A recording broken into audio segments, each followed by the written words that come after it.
ایک مسئلہ یہ بھی رکھیے کہ عید کے دن ہمیں خصوصی طور پر نبی کریم صلی اللہ علیہ وسلم کی سنت کی نیت سے اہتمام کرنا چاہیے.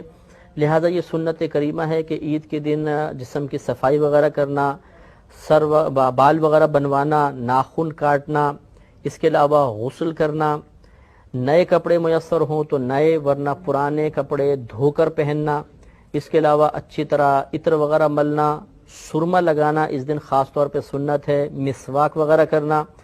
اور یہ نبی کریم صلی اللہ علیہ وسلم کی عادت کریمہ تھی کہ آپ ایک راستے سے عیدگاہ میں جاتے تھے اور دوسرے راستے سے واپس آتے تھے.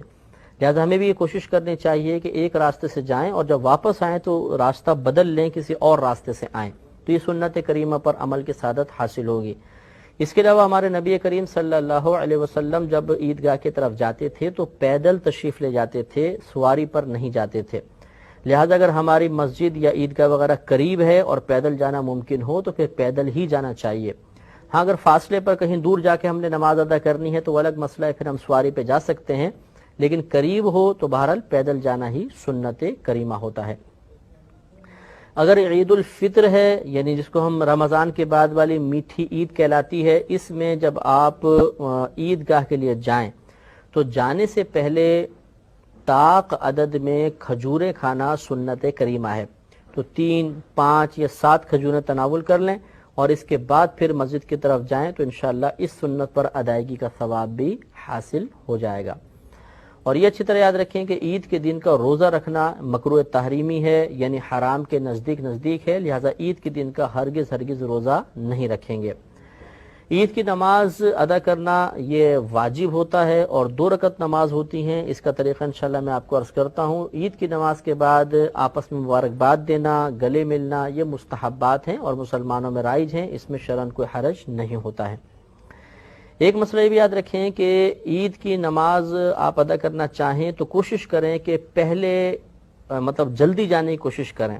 ہمارے یہاں ایسا ہوتا ہے کہ ایک تو ہم سو کر بہت دیر سے اٹھتے ہیں، پھر جلدی غسل کرتے ہیں اور وہاں پر وہ جب خطیب صاحب دیکھتے ہیں کہ وہ مائک کی کھڑ کھڑ کی آواز سنائی دیتی ہے تو پھر ہم اسپیڈ کے ساتھ بھاگ کے پہنچتے ہیں اور سب سے آخر میں مصلی بچھا کے نماز ادا کرتے ہیں.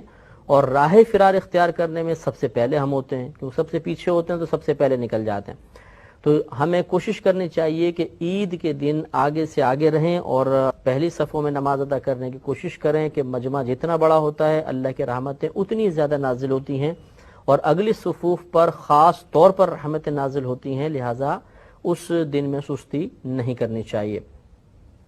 ایک مسئلہ اچھی طرح یہ بھی یاد رکھیں کہ جب تک عید کی نماز نہ ہو جائے مرد اور عورت دونوں کے لیے ہر قسم کے نفل منع ہوتے ہیں.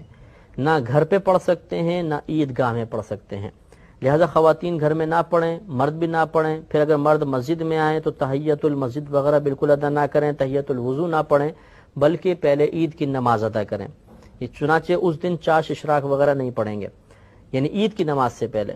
پھر اس کے بعد جب عید کی نماز ہو جائے تو پھر بھی مردوں کے لیے سنت یہی ہے کہ وہ عیدگاہ میں یا مسجد میں ہی نماز ادا نہ کریں، بلکہ اپنے گھر جا کر اگر چاہیں تو پھر چاش اشراق وغیرہ ادا کریں.